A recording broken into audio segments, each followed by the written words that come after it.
I'm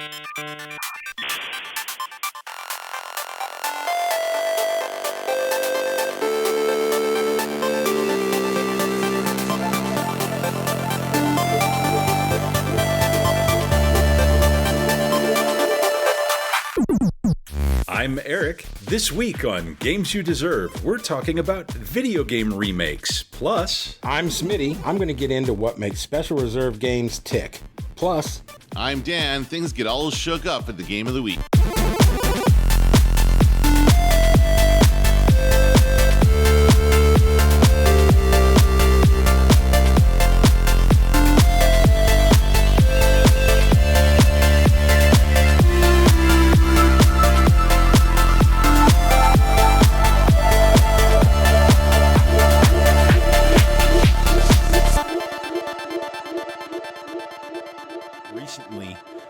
I've been loading up a bunch of older FPS games, and I've been playing all kinds and digging through the old library, and so that kind of made me think that maybe this week's Game of the Week would be a nice classic FPS like Quake and the Quake franchise. I've heard of that. It comes from the small town of Mesquite, Texas. Or You've heard of Quake? I mean, not earthquakes. We're talking about Quake. The precedent-setting, the amazing id Software published Quake first-person shooter. Yeah, and I've heard so many people say ID instead of id. Oh, I am probably one of those people, back in the day, because I mean, jeez, I think the first time I got introduced to Quake was at a cyber cafe. And I didn't own. Do they even have those anymore? I'm gonna. Everywhere. It's called everywhere. Yeah. Well, because everywhere has internet. Once again, and this shows maybe some of my incompetence because I haven't traveled there. But in parts of Asia, I think there's still some cyber cafes. Not the arcades that we're talking about, but actually cyber cafes, if you will. But I don't know. So back in the day, before everybody had dial-up internet, if they even had dial-up internet at all. And I mean, cell phones were barely even a thing back in this day. Cell phones were, I think Sprint and AT&T were just bringing cell phones to North America around this time. This was when Quake came out. And do you remember that feeling the first time? Because we probably played before that some of the ones that came a little bit before, right? You had your Doom, you had Wolfenstein 3D, but Quake was different, man, the first time you loaded that up. Yeah, I mean, you've got, and then even the minds that came behind it, like the same people who brought you Commander Keen, or a Doom or something, you can see evolutions of, but I remember, I think the game Quake itself was, what it represented to me was, it was the first true multiplayer game I ever experienced. It was probably Quake 2, that I'm actually going to say that about is, but I think that's when I was really like, oh, does this have multiplayer, or is it Quake 3? It was like, Quake 3 Arena is where that really blew up. That's what I'm saying, it really blew up because we would, I think I've talked about it from time to time. There was a server in Denver, Colorado, and I grew up in Oklahoma, but in Denver called the Cooler, and that had the lowest ping of any server that was hosting Quake. And so, like back in the day, the game publishers and the game developers, they didn't run their servers. They didn't have a game server that you had to own the game. You had to download the game, make sure that your PC ran with your graphics accelerator, your sound cards, everything jived. And then you had to figure out a way to get a low ping type server somewhere that you and all your friends could go connect to. That server would host the multiplayer games for you to play. So quickly explain to me, the noob here, what is low ping? That sounds like a character from Big Trouble in Little China. Yeah, like low latency, just like that your packet loss is really low, so you have a faster internet connection. Now, hold on. You're giving the layman's terms. Let me get into the technical of this for 2 seconds, because that's where I live. So that was pretty technical if you're my mom. You're probably right. You're probably right. Just use science words there. When you are on a network and you're communicating, the time that it takes for the information from you to get to somewhere else and back, right? That's the speed, the latency that it takes to do that. And the faster you can get there and back, the better you're going to be at being able to click on heads back in the day when you're playing an FPS, because it wasn't like today. They didn't have all this error correction and time correction built in where, modern game realizes the lag and compensates for that. Isn't this a reference, ping? Doesn't that come from pings in outer space? That's a sonic Maybe. Ping or something like that. That's what Maybe. I thought the reference. I always go back to sonar, the idea of send one ping and sends out the sound, and then the sound wave comes back. One ping only. I'm doing Sean Connery from the Hunt for Red October. Please. Yeah, a single ping. Good stuff.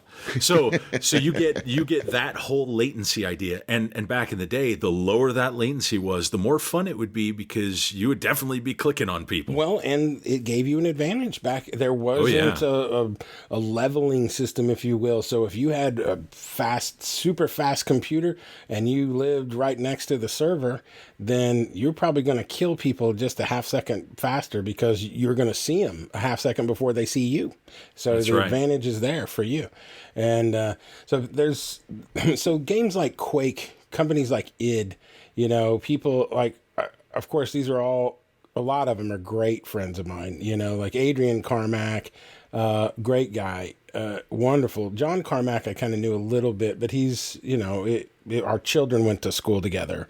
Like his son's younger than my daughter. Yeah. I went to the same What about school, Romero? John Romero, I wouldn't call him like close personal friend, but he's definitely a good industry friend. And I've been to his house, so I'll say that. I worked with John on some stuff that they were doing for Nokia back in the day when he had a company called Monkey Stone with Tom Hall and Stevie Case, where they were making mobile games. Very much, it wasn't a porting company. They were making first party software, first party games. And so it was pretty neat to see how all the minds out of there, you also had like, Paul Steed, you had Kevin Cloud, you had people like Sandy Peterson in there, American McGee, Tim Willits. I mean, you had some of these people who've gone out and, these are icons of the industry. American McGee, if you look up the game Alice, you'll see, he has a whole world over there. Sandy Peterson, my Lord, go look at the Cthulhu stuff that he's done. My Lord, the board game for Cthulhu with Sandy for Green Eyed Games is, I think their Kickstarter raised $2.2 million. Well, that's something that the whole id Software thing kind of blossomed, right? It was, you had so much concentrated talent that early on in that area of gaming, but we didn't know it, right? No, we didn't know but it. It just sort of blossomed. Yeah, these were a lot of crazy guys from Shreveport, Louisiana. Some dudes from other parts. Here out in the eastern suburb of Dallas, and all the rumors about how it started. Like, oh, well, there's a 24-hour pizza parlor there, and that part of that's true, But then don't ever forget the original Quake. Who did the soundtrack? Oh, that's right. Trent Reznor. That's Nine right. Inch Nails. And so very early on, this game represented much more than just a really great FPS. It was a merging of like a lot of different ideas of what interactive entertainment could be and would be. And this is 1996. If anyone wants to look it up, I think it came out summer of 96. The timing with technology too, because that game couldn't have been made a couple of years earlier to be what it was. OpenGL, all that 3D acceleration. It landed with, like, think of what 3DFX was doing at the time with their new cards coming out. If you played that game with those cards, you saw something on the screen that you'd never seen before, ever.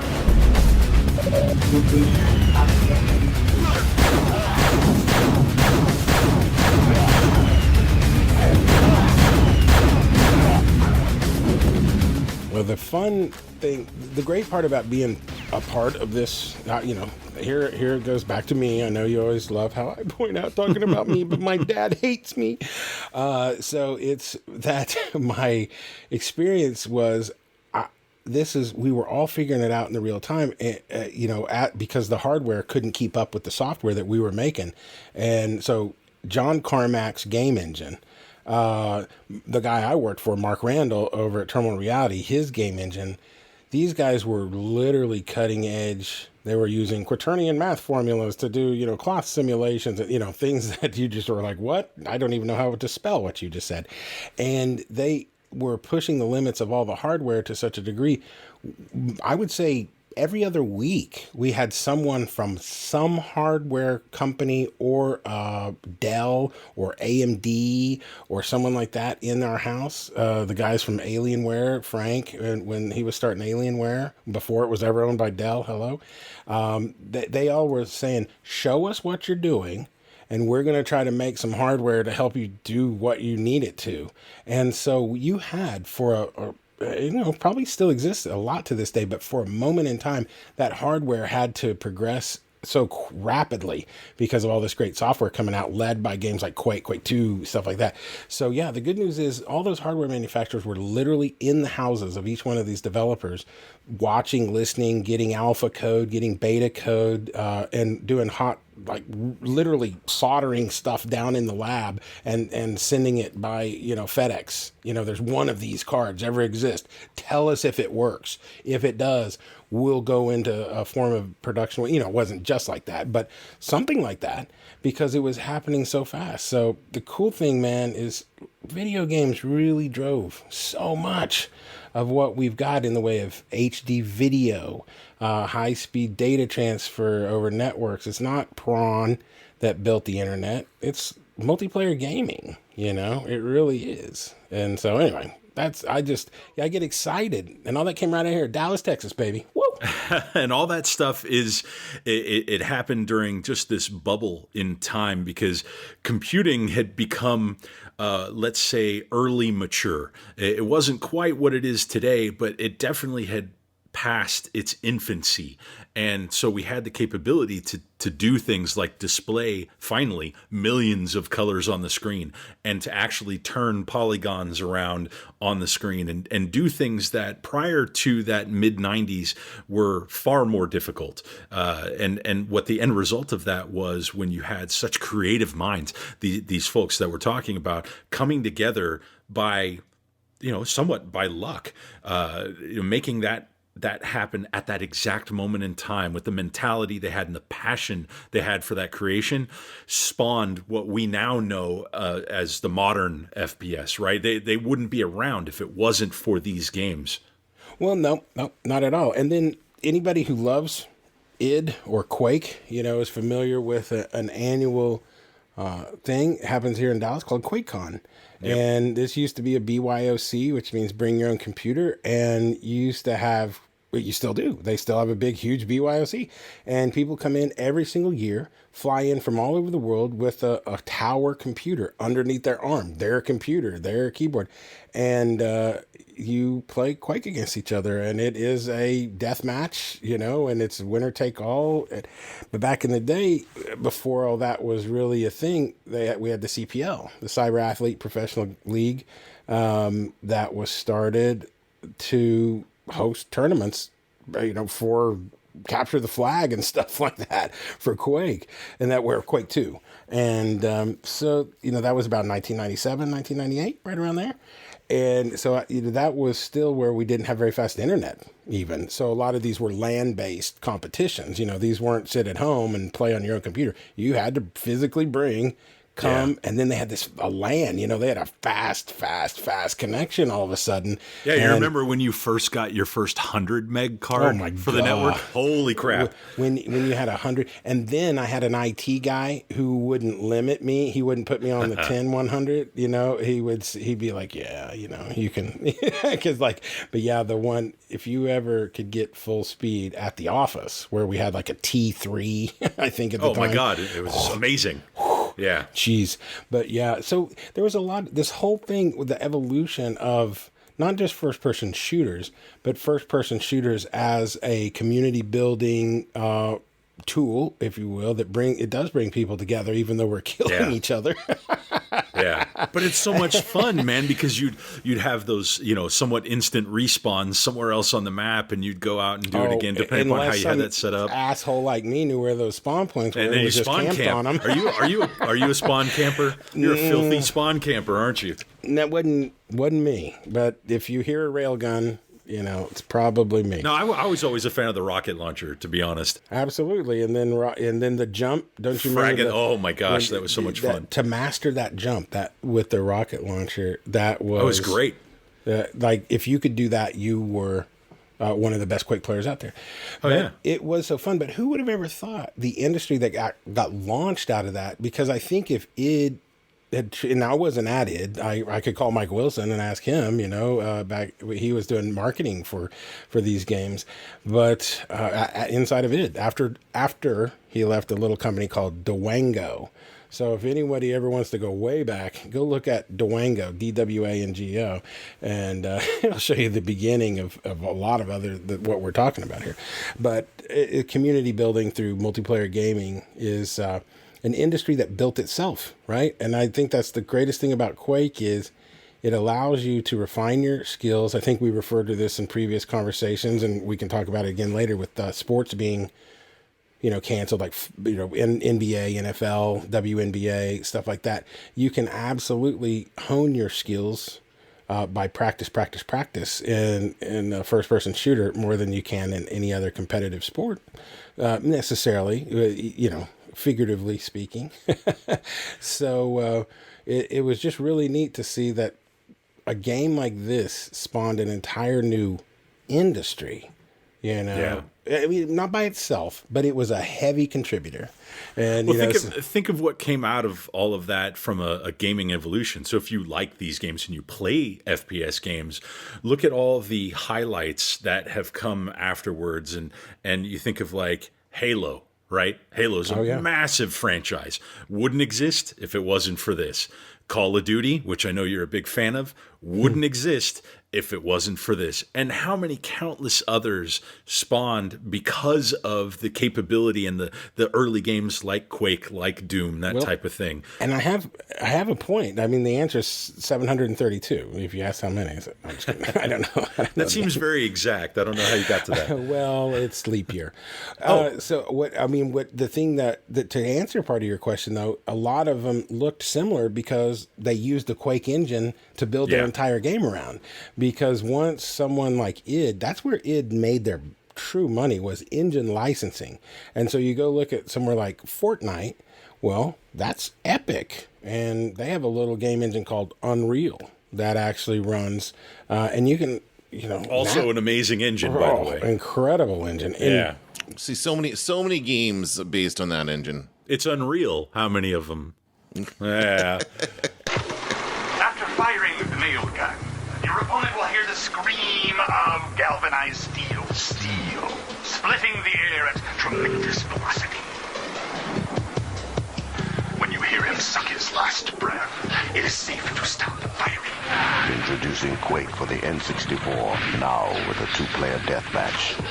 Well, maybe one more shot, just for good measure.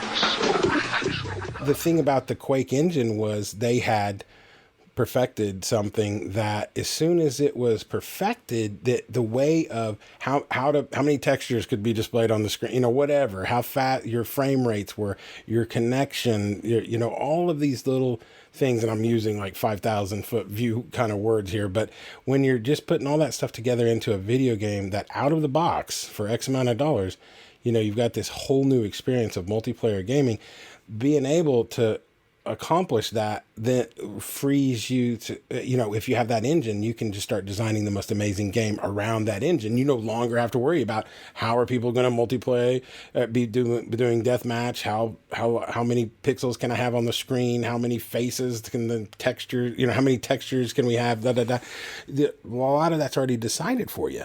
And it's and someone else is making it better while you're making a better game. So there was a whole other idea. Finally, people were perfecting graphics engines, game engines that allowed for a lot of other development to just be pure creativity. They no longer had to, I got to tell you, I love the idea of people embracing that from not just another company standpoint, because this wasn't something that just developers did.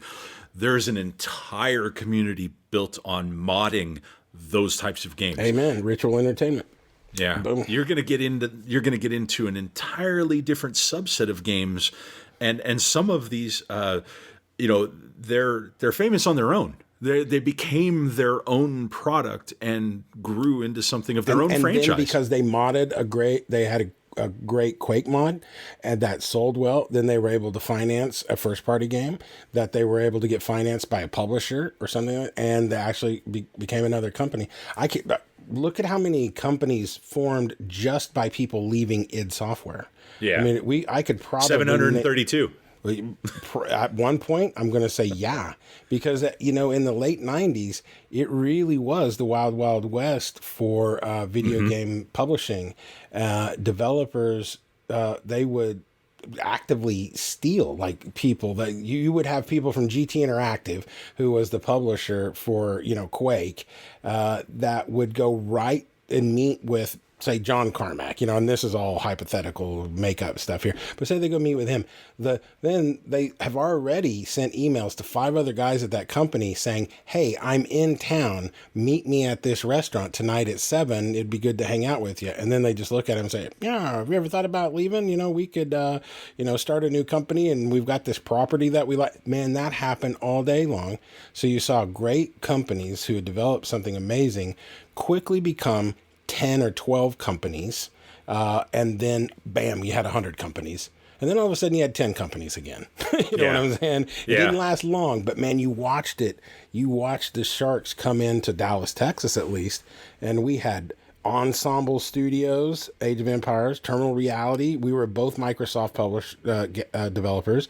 You had id Software. You had people like Ritual Entertainment popping up, and I mean, we had talent here to like crazy. 3D Realms and Apogee doing, hello. And so the talent that was here was just so undeniable. And I always blame John Carmack's Ferraris for breaking up a lot of companies, because people were like, well, Carmack's got a Ferrari, I should have one too. Like that. Well, do what he does, and then maybe. Amen, brother. Carmack's a genius. And Carmack, by the way, we're talking about John Carmack. I knew him on a couple different levels. He also was such a smart guy. His wife, Catherine, they have, beautiful family. But he had a company, I think it's still in existence, called Armadillo Aerospace. And it was out on the east side of Rockwall by this old municipal airport. And he was making engines. He was making propulsion systems for a particular company that was sending astronauts to the space station, so he was coming up with rocket engines, and I ended up working. Wait, give me that sound again. I can't. I'm not a Foley artist, but I worked with them on a thing called Rocket Racing League, where we were making a video game called Rocket Racing League. And but there was a real world Rocket Racing League where we had Delta Wing aircraft that had rocket engines, and they're driven by a real pilot. And it had this, I won't get into the whole thing about Rocket Racing League, but so interesting. But John Carmack's Armadillo Aerospace was actually providing the propulsion systems, and these were liquid oxygen, big balls of liquid oxygen backfilled with like heated methane. So there was no moving parts. And so these were big, giant flying bombs. I mean, go look up how flammable liquid oxygen is. But what he was also doing is we were testing these on Earth with this kind of a NASCAR style racing organization called Rocket Racing League. But the test that he was doing was for no moving parts. So these could be used without very many options for failure to be engines to, propulsion systems to lift a machine and send it into space. And then, so it's just, just Carmack's mind and some of the people around there, I'm just telling you, we go so far beyond video games. But, it couldn't have happened without the money from the fans and the publishers and everybody who got crazy about these games and made them famous. It's once again, Quake and this whole thing. None of these games would be anything if it wasn't for the fans that continually shelled out the dollars, that played the game for hours and hours and hours and hours, that did all the BYOC tournaments and the competitions. It's truly something great got created with Quake, but the fan base behind Quake is what made it great. I mean, I can tell you, I ended up spending probably thousands of hours in total playing Quake and its sequels, and yeah. So I logged 2 hours plus a night playing Warzone, right now with other guys who are game publishers. Some of these guys don't play games. Like let's say you got Nigel over at Devolver Digital, and JR. I'll be playing Warzone with them, and Nigel has no time to really be playing games at all or doing anything fun because he's got to make fun games for a living. What they do at Devolver and how much Nigel does over there is incredible. So yes, kiss, Nigel. I love you. I respect you. but Nigel too is infatuated by Warzone. But what all of us have found, just today, I had a phone meeting with JR. And we have a scheduled meeting today. And I said, hey, man, can we do it an hour later, blah, blah, blah. And he goes, yeah, let's just do it in Warzone. And I thought he was kidding. But I realized, most of our important stuff we'd already covered in previous day. And so we literally had a meeting while playing Warzone today, talking about work.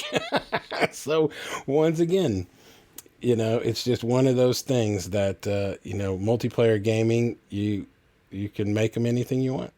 This episode brought to you by Fetch.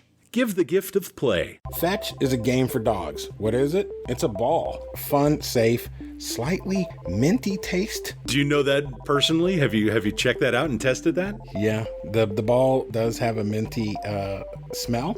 And it does have a slight minty flavor. Hey, if my dog was going to chew on it, and I love my dog, I at least had to taste it once, right? Just to see. If you buy a game of Fetch for $20, and that includes free shipping in the United States, we at Special Reserve will match that ball, giving one to another dog, a dog that's in need. We work with an organization called Street Dog Project here in Dallas, Texas. So every single time someone buys a game of Fetch for $20, you get a ball, and a dog that's homeless in dire physical need that's being fostered and sheltered also gets a ball. Why not give a game of Fetch today? Go to specialreservegames.com, buy a game of Fetch or two for your dog, and share the gift of play.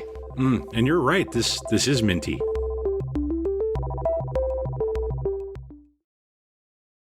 Yeah, we talk so much about the old games. One of the cool things about how I've dug into the old library of these games, and what I've found is people have found ways to take the WAD files, the actual game content files from the old Doom and those types of games, and they build a brand new engine. And that got me thinking a lot about remakes of games, how people are taking the old properties and just redoing them under today's graphics and being able to modernize them on a new system. One of the most recent ones that has just come out had to do with Final Fantasy. Huge franchise, obviously. Square, bringing Square Enix now. I'm so used to calling them Square because their original name was Squaresoft, right? Yeah. From way back in the day. But you take a property like Final Fantasy and you take one of the most successful of all time, Final Fantasy VII, and you look at the graphics now, and we talked about the PlayStation Classic before having that, and even if you grab that and you plug it into your computer, you see how dated those graphics are. But at the time, they blew me away. Just when it first shifts from the kind of the regular view of the pixelated characters to that video, when you see the city and you're going through the city and everything, that was mind-blowing at the time. That was one of the first games I ever played on the first PlayStation, and it was so good, and I just got lost in that world for months, really. I mean, there's so many hours of gameplay there.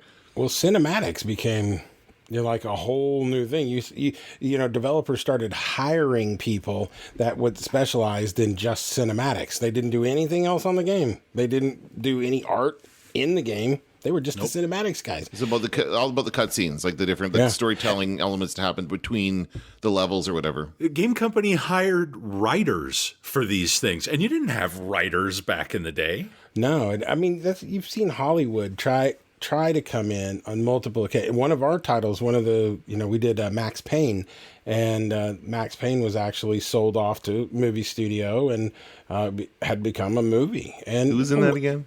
Can't remember. Mark Wahlberg. Was it Mark Wahlberg? Yeah, it was Mark Wahlberg. And Okay. Mark Wahlberg, if I'm not mistaken, was the majority owner or producer or something that he had. Okay. I think he had Must the like biggest the game. money in it for some reason.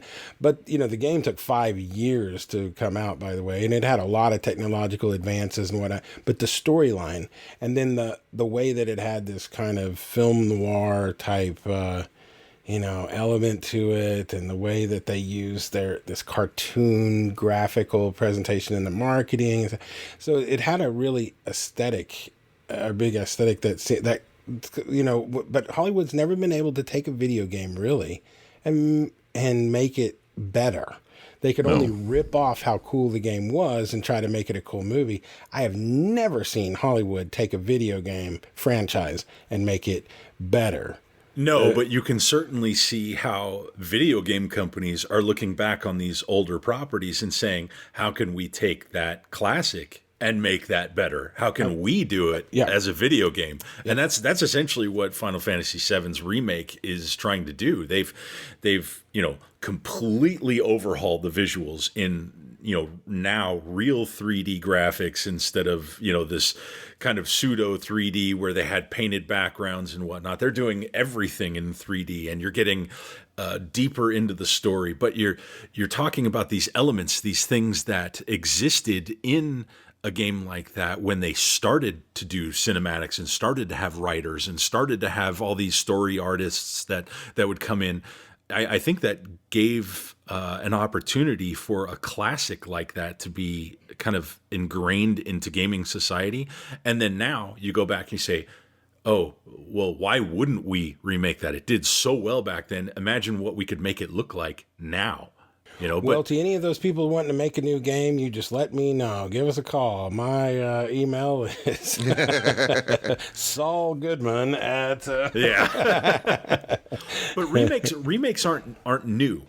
Remakes have been around for a very long time, and I was looking at some of the old games, not just on console but on PC.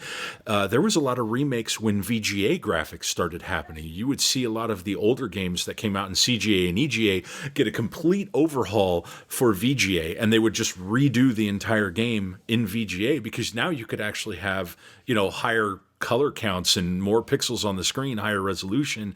Think King's Quest. The early King's Quest, I want to say it was like 4 or 3 or something like that, ended up getting a remake in VGA. And there's multiple examples of that happening. So just to be clear, a video game remake is not necessarily the same as a Hollywood remake. When they remake a movie, they're kind of telling the same story in a different way. A video game remake primarily involves just updating the graphics and the playability. Like it's just a better looking game than it used to be. Like just more in line of what today's graphics are like. Yeah. But you'll still see examples where they will make some of those other improvements. It's just not on the grand scale. Usually, it's not like we're changing the characters and you're not starting from scratch, right? You're not. No. You're taking a lot of the basic elements and just updating them, revamping them, new visuals, new sound. Still kind of the same general play. Well, believe it or not, back in the day when we would want to put out a game in the United States, we had what NTSC format for our TVs. In Europe, they had PAL, P-A-L. And so we actually had to have, there was very much a European version of the physical games that we sold because they only, there was NTSC versus PAL that came in a lot on the cinematics. And on other things that would come into the game, so things wouldn't display properly. You couldn't show games. You couldn't even play a game on your TV. Certain times, I mean not TV, but you're on your CRT monitor for your PC, which was a TV. Let's just be honest with you. My eyes are so bad now. It has to be because I spent how many freaking hours staring at basically a flashlight shining in my face. Pretty much. I mean, that's Pretty what much. an old CRT is. Don't you remember? We used to play so many games, and we'd turn off all the lights in our office, right? And our eyes would hurt so bad. And because you had this glowing tube. yeah, but don't you? We made this. We bought this thing that was a tube light that sat on top of your CRT monitor and shot a light right down in front of the screen, like it was about 1 inch, off of your screen, but it shot a light down in front of your screen, and it helped to soften, your eyes were adjusting to that light, and then the light behind it, or some kind of weird sciencey crap.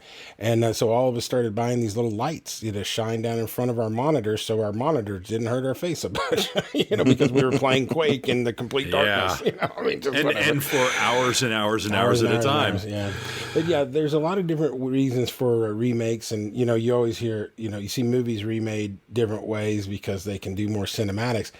A lot of times they just ruin the dang movie. Even like Clash of the Titans that I grew up with the bad claymation and stuff and the crack in it. It was good at the time. Oh my, no, not just good, great.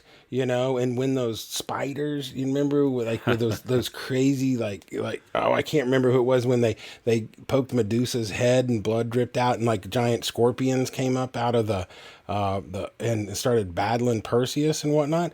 Oh my Lord, that scared the bejesus out of me, but I never ever got that same feeling watching any of the current versions, because it was like, the fun of that movie was that I knew it wasn't real, but my mind did the rest of the connecting for me, and that's where I think that video games have been just such a overwhelmingly wonderful example of entertainment, is because, man, they're so immersive. But even some of the older remakes of things that are not like that were great, because at the time, the technical jump, being able to do better graphics and better sound and that type of thing. Think about what Super Mario Brothers, the original Super Mario Brothers, was like the first time you played that. And then when you saw Super Mario All-Stars, which came out on the Super Nintendo, which is only one generation away from where that was originally released, all the new colors and the new look, the gameplay was exactly the same, but so many people were hyped up to be able to get something like that, and play that new version of it. They'd played the game hundreds of times previously, but it didn't matter because they had a place in their heart for this game. And now to see it with these updated graphics and do amazing, visuals compared to the original was just great. So, well, I always would love to get responses from, people that the 3 or 4 people that listen to this. Hi, Mom. How are you doing? And then, or hi, Dad. I don't know. And, but I would like to put out a plea. Please, someone make a new SimCity. SimCity. Come on. Oh, SimCity. Yeah. Like you talking about a remake of the original SimCity? Well, yeah. I mean, I'd love a new SimCity in the style of the original one. I don't need a bunch of crazy, funky graphics. Just SimCity.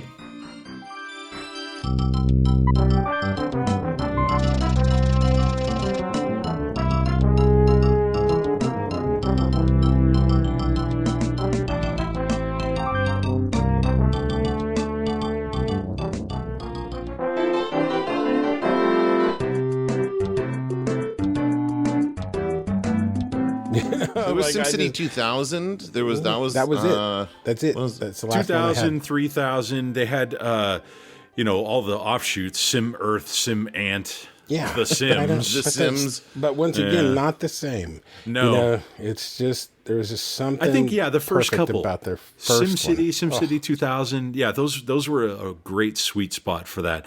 I don't know that I would call what they did after a remake. It really was kind of a sequel. But I think you're right. I think a remake of something around that earlier version just the logic of how it great. Works, how things are zoned and the pacing of the game and what's available and stuff. I some of that was held back by graphics cards and what you could display on the screen and stuff. So there's a lot of things you can do. Imagine though if you did a SimCity, let's just say with 8K, an 8K SimCity, same game, What just can you 8K do? graphics. That would be okay. I'd buy that for sure. I don't even have an 8K TV, and I would buy that, or an 8K monitor, and I would buy that. But yeah, taking that same concept of the original game with the same mechanics and then just splashing it up with all the new sound, new look, that would be really cool. I would love to see them make. I've been playing these PlayStation. I was telling Erik before we started recording, I got myself a PlayStation Classic. I've been playing some of the games on there, and I think they should remake Metal Gear Solid, the original Metal Gear Solid. Oh yeah, it's a great game. I'm having a lot of fun playing it, but man, those graphics are dated. It looks really blocky, really pixely, and it would be. I love to see that updated with like more modern visuals and possibly some recorded dialogue. Some of that stuff does not hold up. Snake's pretty flirty with all those girls he's talking to on that. Yeah, they may need a little adjustment in today's social climate, right? Like I don't think it's too appropriate for him to be hitting on everybody the way he does. I do think though that it would be great to hear from some of the fans that listen to the podcast to say to us, what remakes they would like to see. So do me a favor, email Erik at specialreservegames.com and spell it. I don't know how to spell. Oh, it's Erik. It's a different spelling. You are right, because I don't spell it the right way according to Smitty. So it's Erik at Special Reserve Games. I'm not going to spell all that. Specialreservegames.com. But yeah, email me. Tell me what games you want to see remade. And if you do, we'll say you get a chance at maybe winning a little something.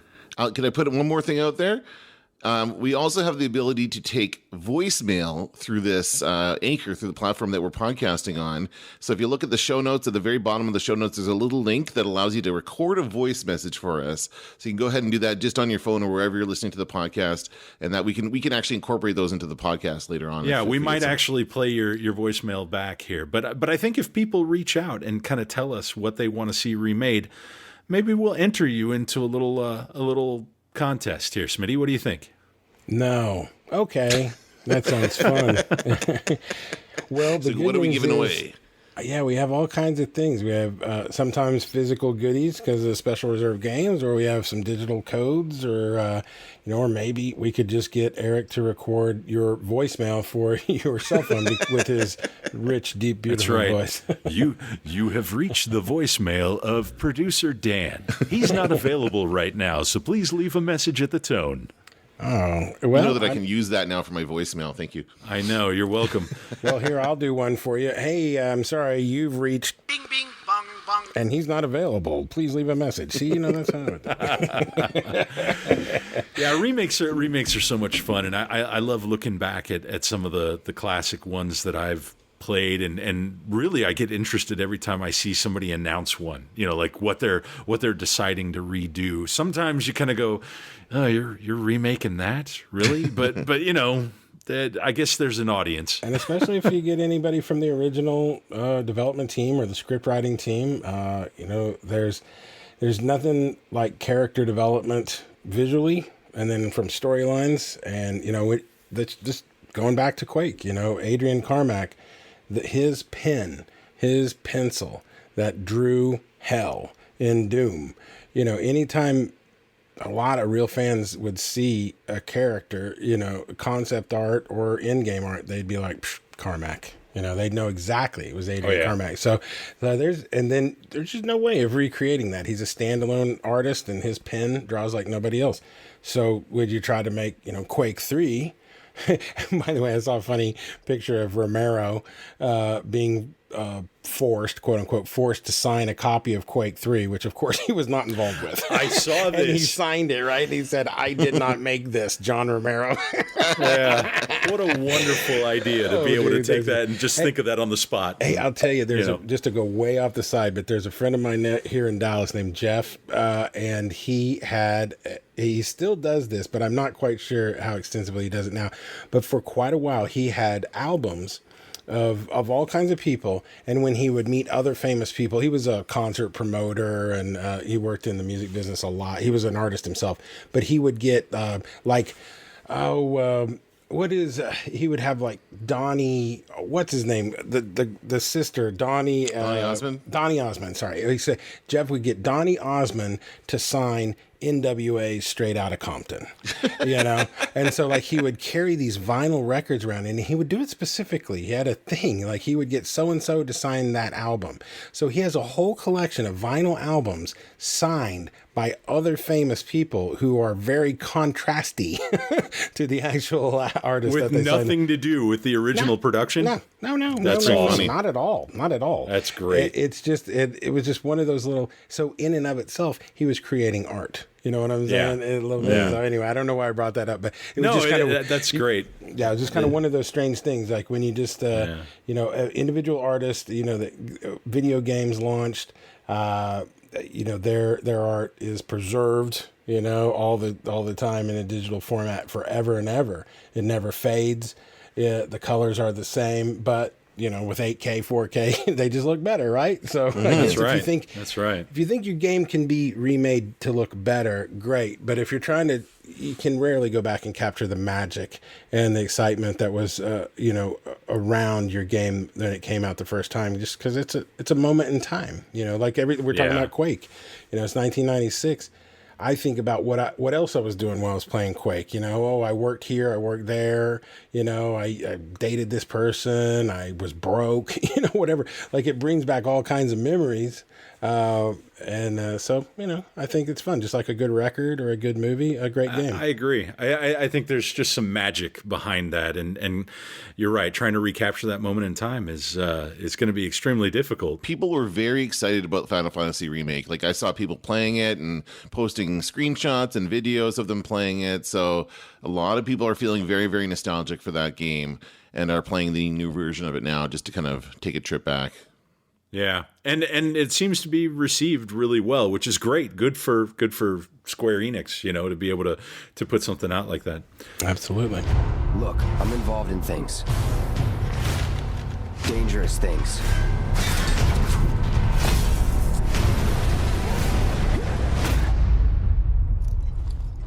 So keep your distance. What was his name again? Cloud Strife. This is a one-time gig. When it's done, we're done.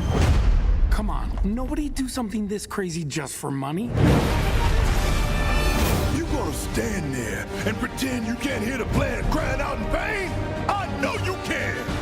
I was thinking about a lot of what we're doing lately, just within Special Reserve, and I don't know if you want to talk about this, Smitty, too much, but I kind of think it would be a neat idea to give some people a little bit of a window into maybe some of the interesting difficulties that can come up when you're trying to put together a release. Just some of the behind the scenes, the challenges, because I think one of the advantages we can have on here is maybe share carefully some of the roadblocks that we have to overcome that maybe your average person doesn't know about.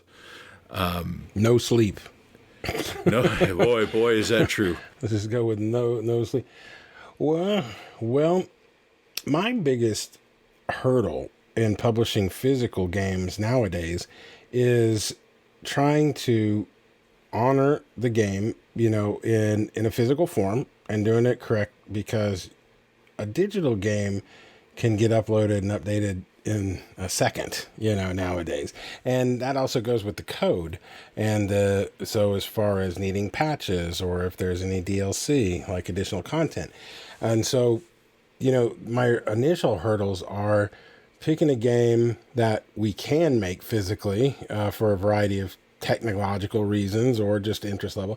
And then making sure that it's pristine so that if we put out a physical game, it doesn't require a bunch of updates or patches or any to be. And so those are some weird hurdles that probably nobody really thinks about that I go through before we even know if we can, what we have, how valuable this thing would be. Is it worth putting out physically because it's it's a physical cartridge, but someone's going to have to download 10 patches over the next 10 months to keep it, like there's a lot of different things that we look into. So that's just a one strange hurdle. That's what they used to have to do. Like they didn't release a video game until it was ready. Like they couldn't, they couldn't release a video game with bugs, although they did. I'm sure many companies did. But, Nintendo, they made sure it was perfect before they... Well, and I'll tell you that for someone that was we had crunch time, and it was just ungodly. So leading up to E3 or something, that was a big show, we had to get a playable version because we had to give live press demos to live press people that were going to come and give us a live preview, or not a review, but a preview and hype our game while we were still making it when it was still in alpha. A lot of us didn't even have betas. By the time you were beta, you were like almost basically done here. You were going to have gold master candidates coming out.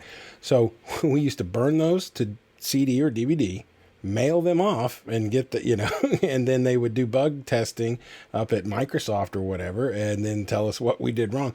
But so when we ever went gold master and used to finish a game, we sent it off, and then it had to go out to manufacturing and then go to distribution and go to big box retail. So we would finish a game, let's just say 90 days before you ever would dream of it actually being shipped to a store. 3 months. And imagine how much stuff you find wrong with your own game after you ship the gold master and everyone starts playing it around your office, and just be like, yay, look what, oh my gosh, we misspelled Quake. Oh my God, what do we do? No way to fix it. No way to fix it without putting out a patch. It's already too late at that point. It's already gone.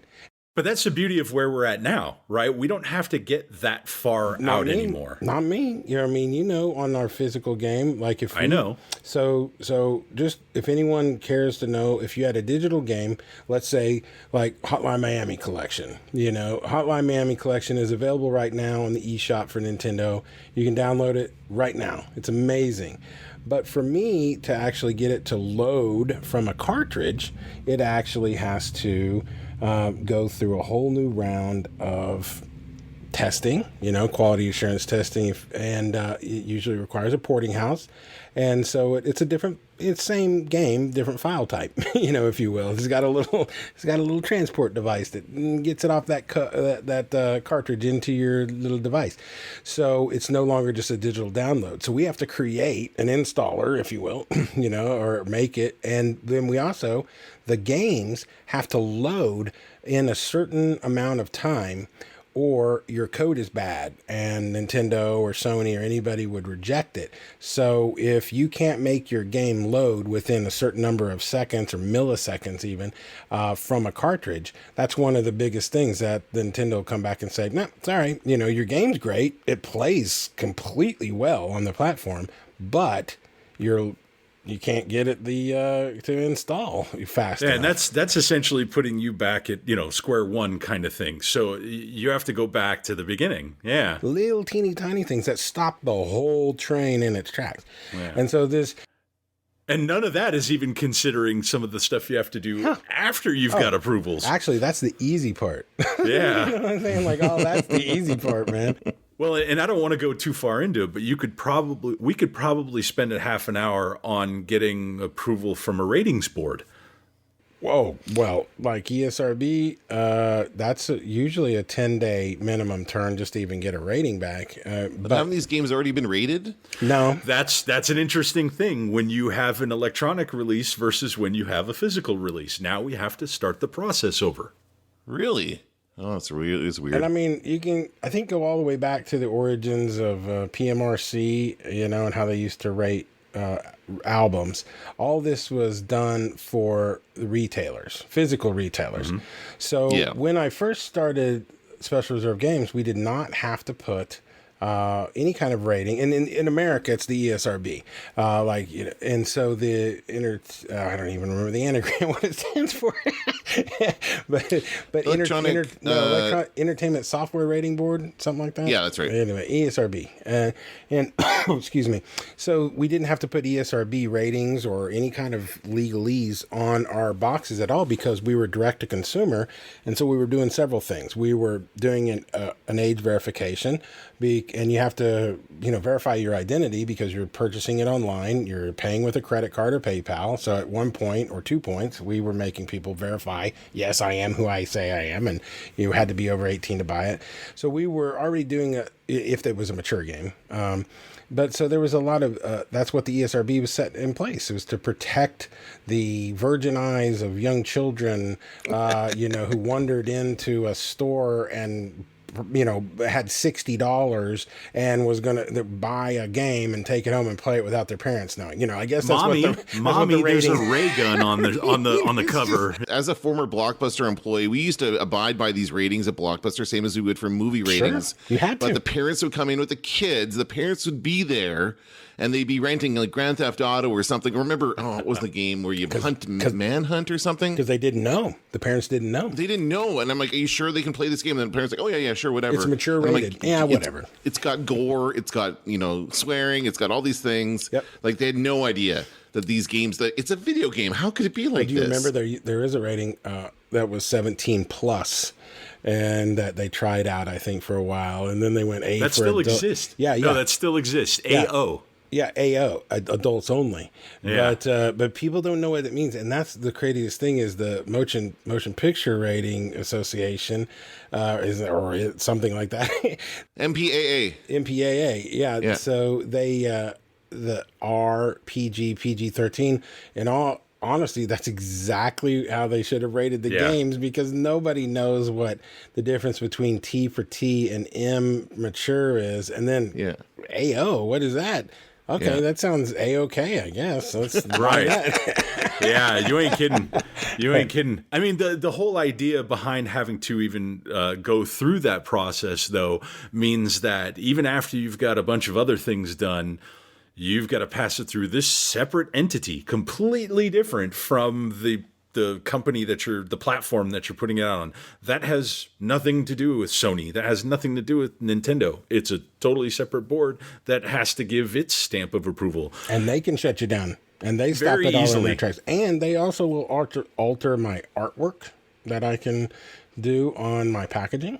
Because their logo, Nintendo's logo, are on this templated packaging, which I totally understand, but gore and of course overt sexuality or any kind of stuff like that we wouldn't be doing. But like the use of blood, we often discuss how I can and can't use blood. How much blood? Blood on what? Blood on there? Blood on here? Well, if the blood was on here but not on there, and I mean, it comes down to like, why is this there? Sometimes it's such a strange beast.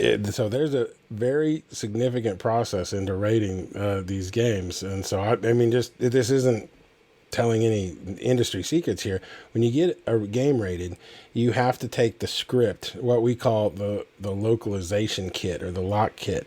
And so every single piece of text that is spoken or displayed in any language on the screen, could be UI instructions, it could be loading screens, it could be text that was used in cinematics and cutscenes, anywhere there's words spoken or seen. And if there is music that have lyrics, we need the lyrics too. So I have an entire script of the game, which is a gigantic document that has all kinds of strings that show where incidences happen and things that people are said. So number one, I have a script and I can find all the cuss words. And then I can find all the descriptions and something bad might happen or whatever. Then I have to go and capture gameplay footage from the game showing each one of those instances. I have to do a time code stamp and show and so I have a visual representation of where that instance occurred. And then I also have to document it in the submission form. Okay, at 4 minutes and 41 of the gameplay video, it shows how Erik, was gambling, gets up, shoots a guy and says a curse word, and this is the curse word. That is documented in such a way that just like that, I have to do that. I have to do that on my side. And then they tell me if I did it good enough. And then they give me the rating, So it's not like I just send them off all the assets and they come back and go, we think you will get a T14. Here you go.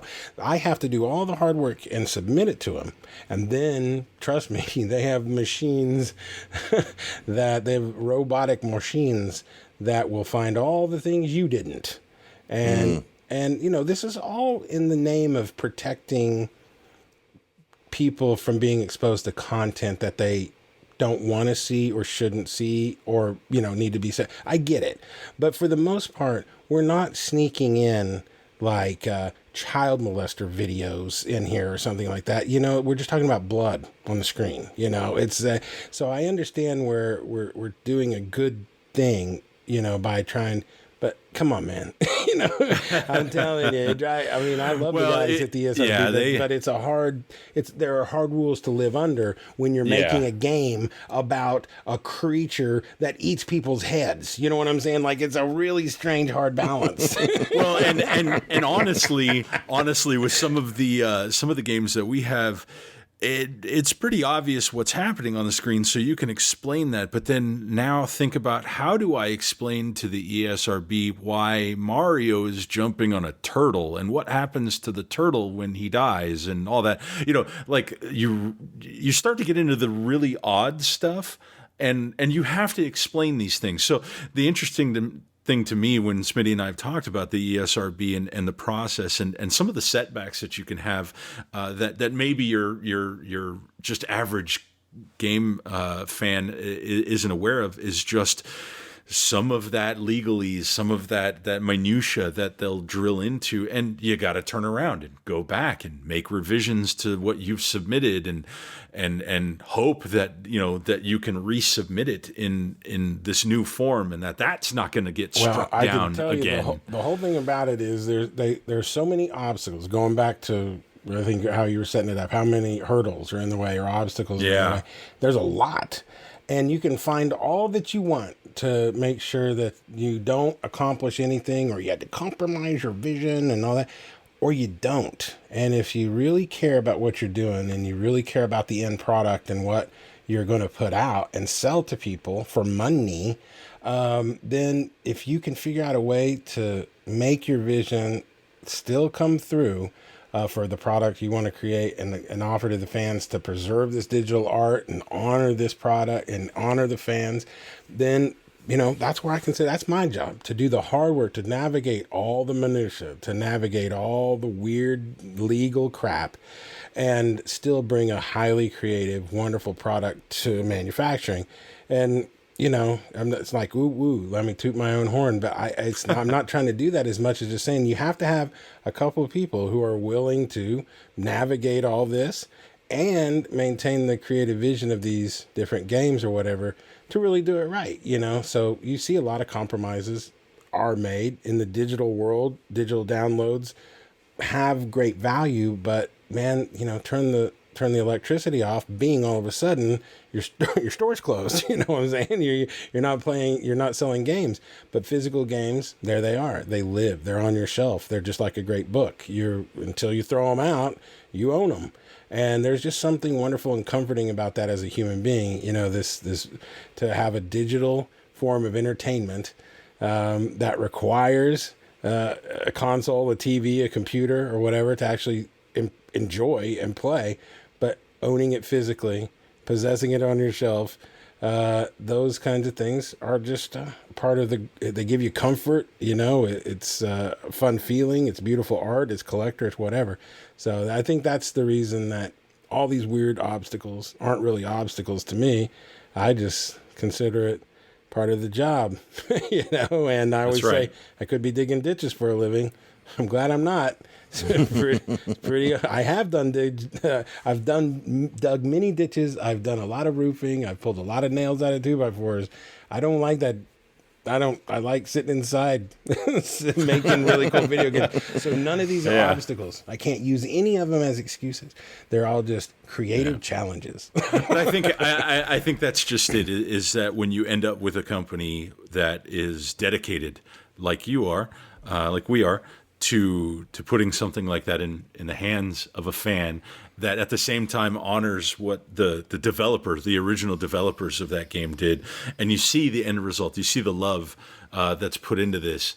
That right there kind of shows why that struggle is real, but worth it, right? It's worth it. Goes back to the whole thing. Games You Deserve is the name of the show. And, we think that you deserve games and games deserve you. But, my whole career is built around entertainment in some facet because it's just what thankfully I've been able to make a few dollars doing, but it's something that I love. Telling stories, I love telling stories to people, conveying a feeling and, making people happy if you can. And man, just video games, even though they're violent and they're crazy or whatever, they make people happy, and communities around them are generally pretty upbeat, they're not, yeah. And even the competitive stuff, everyone's pretty nice and it's cool. It's just a great place to be, and I'm just honored to still be available, to anybody to do something cool in the industry, because there's a lot of great talent out there. So a lot of great games. We've got so many to talk about. Yeah, you talk about how it's great to be a part of that story, and I think that's where today's chapter ends. So until next time, I am Erik. I'm Smitty. And I'm Dan. And that is a Game over.